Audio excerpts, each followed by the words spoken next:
லா இலாஹ இல்லல்லாஹ், வணக்கத்திற்குரிய நாயன் அல்லாஹ்வை தவிர வேறு யாரும் இல்லை என்று சொல்லி ஒருத்தர் இஸ்லாத்துக்குள்ள வரான். என்று சொல்லி ஒருவர் இஸ்லாத்துக்குள்ள வரான்.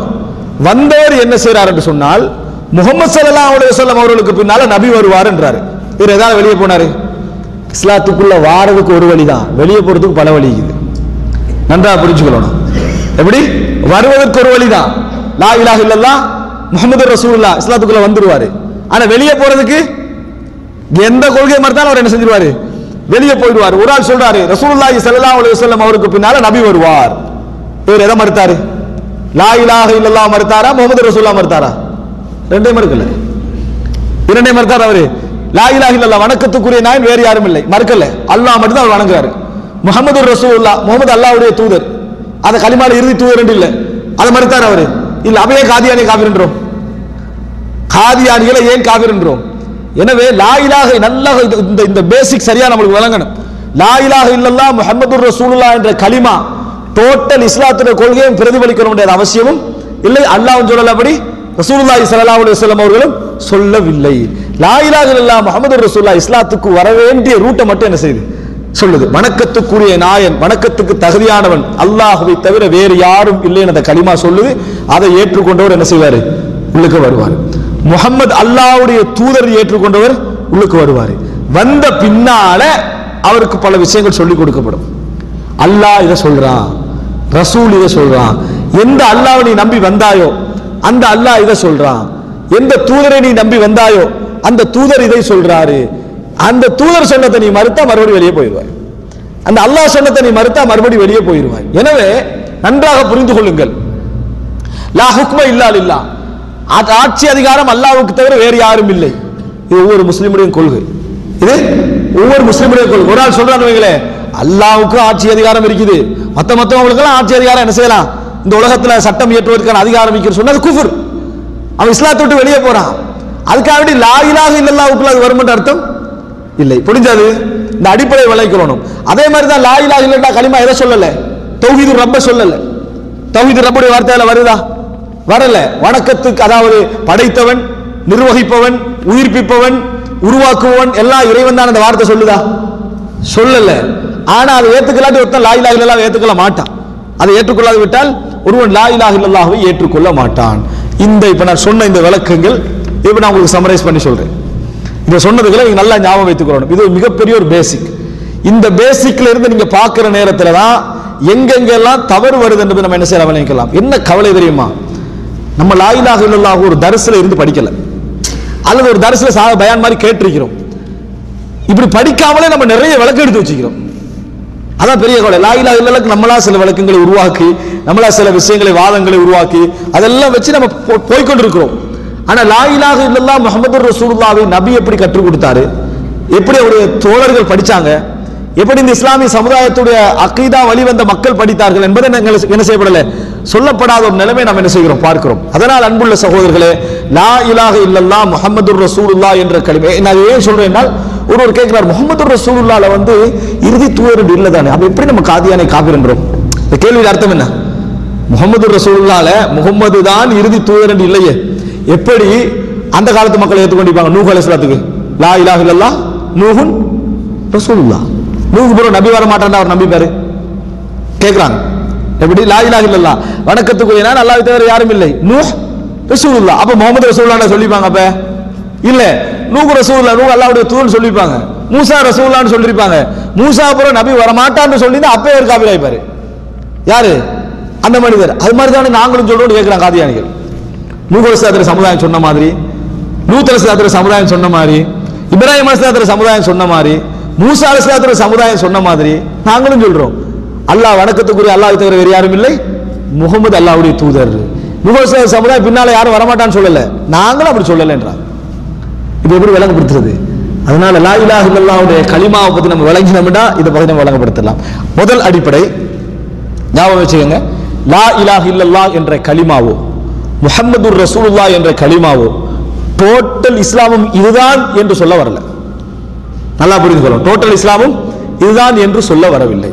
ஆனால் இஸ்லாத்துக்குள்ள நுழைவதற்கு ஒருவனுக்கு இருக்க வேண்டிய ஆக குறைந்த நிபந்தனை அது சொல்லுது. இது சொல்லுது, இது இல்லாத ஒருத்தர் இஸ்லாத்துக்குள்ள என்ன செய்ய மாட்டான், வர முடியாது. லா இலாஹ இல்லல்லாஹ், வணக்கத்திற்கு உரியவன் அந்த அல்லாஹ்வை தவிர வேறு யாரும் இல்லை. முஹம்மத் ரசூலுல்லாஹ், முஹம்மத் அல்லாஹ்வுடைய தூதர். ஏத்துக்கனா தான் ஒருத்தர் முஸ்லீமாக மாறுவான். ஒருத்தர் லா இலாஹ இல்லன்றார், வணக்கத்துக்குரிய நான் வேறு யாரும் இல்லை என்றாரு. எல்லா நபிமாரும் ஏத்துக்கொள்றாரு, நான் எல்லாரையும் ஏத்துக்கொள்வேன். ஆனா முஹம்மது ஸல்லல்லாஹு அலைஹி வஸல்லம் மட்டும் எனக்கு ஒரு டவுட் என்ன செய்து இருக்கிறது. இப்படி சொன்னார்னு வைங்களே, அவர் இஸ்லாத்துக்குள்ள என்னது வரல. முஹம்மது ஸல்லல்லாஹு அலைஹி வஸல்லம் முழு உலகத்துக்கு தூதர்னு வார்த்தை அவர் ஏத்துக்கணும். முதல்ல முஹம்மது ரசூலுல்லாஹ், முஹம்மது அல்லாஹ்வுடைய தூதர் என்று சொல்லி இஸ்லாத்துக்குள்ள வந்தா தான் அவர் என்ன செய்றாரு, முஸ்லீமாக மாறுகிறார். எனவே முதல் அடிப்படை எல்லாத்தையும் அது பிரதிபலிக்க அவசியம் இல்லை. எனவே அந்த அடிப்படையில் லா இலாஹ இல்லல்லாஹ் என்பது தௌஹீதுல் ஹாக்கிமியாவை பிரதிபலிக்க வேண்டிய அவசியம் இல்லை. சட்டம் இயற்றும் அதிகாரம் அல்லாஹ்வுக்கு தவிர வேறு யாரும் இல்லை என்று சொல்ல வேண்டிய அவசியம் இல்லை. அல்லாஹ் தஆலா சொல்லுவான், அதை ஏற்றுக்கொண்டவர்களுக்கு குர்ஆன் மூலம் சொல்லுவான், நபியை வச்சு சொல்லி கொடுப்பான். அது அதுல வர வேண்டிய அவசியம் இல்லை. இதுல வர வச்சதுனால என்ன நடந்தது தெரியுமா? குஃப்ர் பரவிச்சு, எல்லாருக்கும் குஃப்ர் பட்டம் கொடுத்தாங்க, எல்லாரையும் என்னது காஃபிராக்க வேண்டிய நிலைமை ஏற்பட்டது. நான் இந்த இடத்துல அதை விளங்கப்படுத்தல, பிற பாடங்கள் அது என்ன செய்யும், தொடர்ந்து வரும். அதே போன்று இப்ப முதலாவது தௌஹீதுல் ஹாக்கிமியால வர வேண்டிய அவசியம் இல்லை. ஆனா இஸ்லாமிய நம்பிக்கை அதுதான், லா இலாஹ இல்லல்லாஹ் வர வேண்டிய அவசியம் இல்லை. அதே போல தௌஹீதுர் ரப், தௌஹீதுர் ரப்னா என்ன, அதாவது இஸ்லாத் இந்த தௌஹீதை மூன்றாக பிரிக்கிற விஷயத்துல விளங்கிக் கொள்ள வேண்டிய அவசியம். நான் இதை மூணையே விளங்கப்படுத்த பிரிச்சேன், பாடத்துல தான் மூணு தொடர என்ன செய்யும், பாடத்துல அது வரும். அப்ப என்ன, முதலாவது தௌஹீதுர் ரப். தௌஹீதுர் ரப் என்பது இந்த உலகத்தில் படைத்தல் நிர்வகித்தல் என்பது ஒருவனுக்கே சொந்தம் என்று ஏற்றுக்கொள்வது. இது முதல் கட்டம். இதை ஏற்றுக்கொள்வனால் ஒருத்தன் என்ன செஞ்சிட மாட்டான், முஸ்லீமாக மாட்டான். இது உலகத்துடைய நம்பிக்கை. இது பெரும்பாலான சிறுக்கு செய்வது இல்லை. இரண்டாவது பகுதி என்ன, யார் படைத்து பரிபாலித்து வருகிறானோ அவன் தான் வணக்கத்திற்கு தகுதியானவன். இந்த வணக்கத்துல தான் சிறுக்கை என்ன செஞ்சது, நிறைய இந்த உலகத்துல நுழைந்தது. அதனால் இஸ்லாம் அதை எதிர்த்து பிரச்சாரம் செய்து, லா இலாஹ இல்லல்லாஹ், வணக்கத்துக்குரிய நாயன், வணக்கத்துக்கு தகுதியானவன் அல்லாஹ்வை தவிர வேறு யாரும் இல்லை. இஸ்லாத்துக்குள்ள வந்துட்டாங்க. இஸ்லாத்துக்குள்ள வந்த பின்னால ஷிர்க்க கொண்டு வருவதற்கு ஷைத்தான் எடுத்த முயற்சி தான் மூன்றாவது கட்டம், தௌஹீதுல் அஸ்மா வ சிஃபாத். எது? தௌஹீதுல் அஸ்மா வ சிஃபாத், பெயர்களையும் பண்புகளையும் ஷிர்க். பெயர்களை பண்புகளையும் ஷிர்க்னா என்ன, பெயர்கள் அல்லாஹ்வுக்கு இருப்பதை போல இன்னொருத்தருக்கு இருக்கின்ற ஏற்றுக்கொள்வது, பண்புகள் அல்லாஹ்வுக்கு இருப்பதை போல இன்னொருவருக்கு இருக்கின்ற ஏற்றுக்கொள்வது.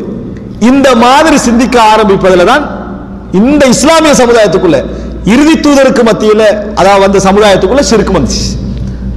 உலகத்துல ஷிர்க் வந்தது ஃபர்ஸ்ட் எதுல, வணக்கத்துக்குரியவன் அல்லாஹ்வை தவிர வேறு யாரும் இல்லை என்ற செக்ஷன்ல. இஸ்லாமிய சமுதாயத்துக்குள்ள முதலாவது ஷிர்க் வந்தது எதுல, அஸ்மா வ சிஃபாத்ல. அல்லாஹ்வுடைய பெயர்கள் அல்லாஹ்வுடைய பண்புகள் விஷயத்துல முதலாவது என்ன செய்தது, ஷிர்க் வந்ததை நம்ம பார்க்கிறோம். இதுதான் தௌஹீதுல் உலூஹியா என்பது, ருபூபியா என்பது அஸ்மா வ சிஃபாத் என்று அழைக்கப்படக்கூடிய விஷயம். அப்ப இந்த இடத்துல நான் லா இலாஹ இல்லல்லாஹுக்குள்ள எதெல்லாம் வர வேண்டிய அவசியம் இல்லை என்ற பகுதியை நான் சொல்லிக்கிறேன். எதெல்லாம் வர வேண்டிய அவசியம் இல்லை என்ற பகுதியை சொல்லிக்கிறேன். லா இலாஹ இல்லல்லாஹ் என்பதுல எது பேசிக்கான கருத்து, எது அதை அடிப்படையாக சொல்ற கருத்தை நான் சொல்லி இருக்கிறேன். தௌஹீதை ஏன் மூன்று வகையாக பிரித்து விளங்கப்படுத்துகிறார்கள் என்பதை சொல்லி இருக்கிறேன்.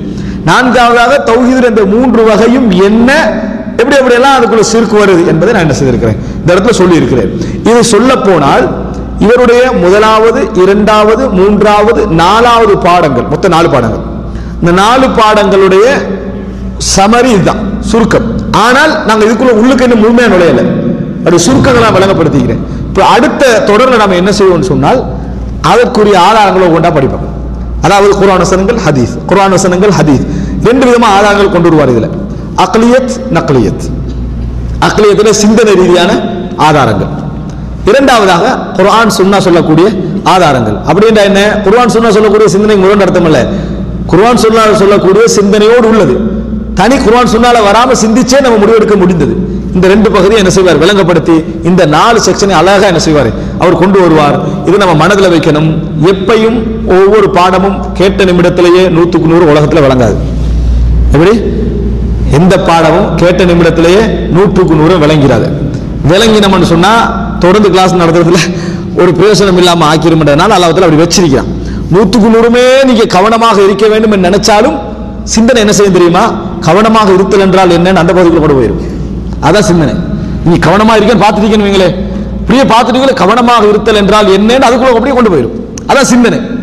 அது ஒன்றும் செய்ய முடியாது. மறுபடியும் திருப்பி கொண்டு வர, கவனமா இருக்கிறதா முக்கிய, பாடத்துல கவனமா இருக்கணும் அப்படின்னு திருப்பி கொண்டு வர வேண்டி வரும். அதான் இயல்பு. அதனால நான் ஏன் சொல்லிக்கிறது தெரியுமா, உடனே சைத்தான் என்ன செஞ்சிருவான், சோறு உண்டாக்கிடுவான். உண்டாக்கி விளங்குதான், நான் ஏற்கனவே உனக்கு சொன்னேன், இந்த கிளாஸுக்கு வர முடியும் சொன்னேன், இப்ப பாரு அதை நம்ம போறோம், இன்ஷா அல்லாஹ் எல்லாம் முடிஞ்ச போறோம் அப்படின்னு வரும். அப்படியெல்லாம் ஒன்றுமே இல்லை உலகத்துல எடுத்த எடுப்புல எதையும் சாதிக்க முடியாது. அப்படிதான் அல்லாஹ் தஆலா வைத்திருக்கிறார். தொடர்ந்து கேட்டலும், தொடர்ந்து படித்தலும், தொடர்ந்து விளங்குதலும், தொடர்ந்து முயற்சி எடுத்தலும் தான் எதையும் என்ன செய்யும், உருவாக்கும் என்பதை புரிஞ்சுக்கொள்ளணும். அதனால யாரும் அதை பத்தி சோர்வடைய வேண்டாம். தொடர்ந்து நம்ம படிக்கிற நேரங்களில் இதெல்லாம் என்ன செய்ய சம்பந்தப்பட்டு வரும். இப்ப நம்ம படித்த இந்த 4 பகுதிகள், அதாவது முதலாவது பகுதி, இரண்டாவது பகுதி, மூன்றாவது பகுதி, நாலாவது பகுதி, மொத்தம் 3 பகுதிகள் தான். உலூஹியா, ருபூபியா, உலூஹியா, அஸ்மா சிஃபாத் தான். அனைவரும் எக்ஸ்ட்ரா ஒன்று சேர்த்திக்கிறான்னு சொன்னேன். எது? அல்லாஹ் அதை படைத்தவன் என்கின்ற ஒருத்தனை இருக்கிறானா என்று காவிர்களோடு சம்பந்தப்பட்ட அம்சத்தை சேர்த்திருக்கிறார். அந்த இடத்திலிருந்து நம்ம என்ன செய்வோம், இன்ஷா அல்லாஹ் வரக்கூடிய வாரங்களில் ஆதாரங்களை பார்ப்போம்.